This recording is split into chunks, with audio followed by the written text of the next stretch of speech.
Alam niyo, may kasama ako sa pagbabike. Hindi siya nakabike, pero naka-helmet siya. Hulaan nyo, hindi siya nakabike pero naka-helmet siya. Saka cool, naka-shades din siya, diba? Ay, wala na yung shades niya. Shades niya.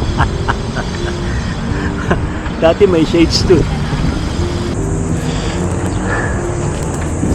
Okay, so dito tayo sa Car Free Sunday, Ross Boulevard. This is the first time na nakapag-bike tayo rito on Sunday sa kanilang Car Free. I think hanggang ano sila rito, hanggang 9. Doon sa Ayala, I think hanggang ano sila doon, hanggang 10 in the morning, di ba? Doon sa kabila naman, din yung Quirino Rasta. May mga tent doon, ba meron doon? Diba meron sa mga tent doon? Ito ang maganda rito. Yes, kita mo rito ang ano, ang monumento ni Rizal, ni Idol. Ito tayo sa monumento ni Idol, ni Master JR. Kung mayroon tayong Master JC, ito naman Master JR, di ba? Sa monumento ni Master JR. Ito na. Ang daming mga nagpa-bike dito.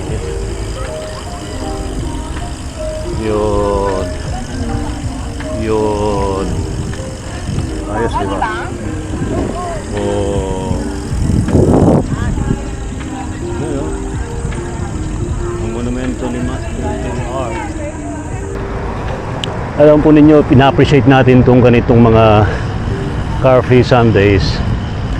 And ang wish ko lang din, sana buong Metro Manila Car Free Sunday.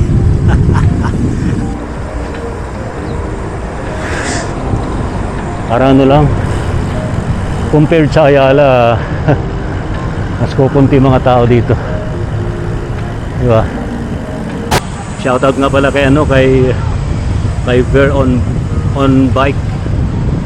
Kumusta ka na, Master Idol Ver?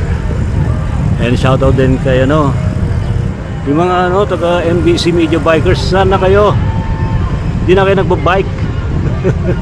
Sila Saldi, Arnold Arroyo, si Noel, di ba?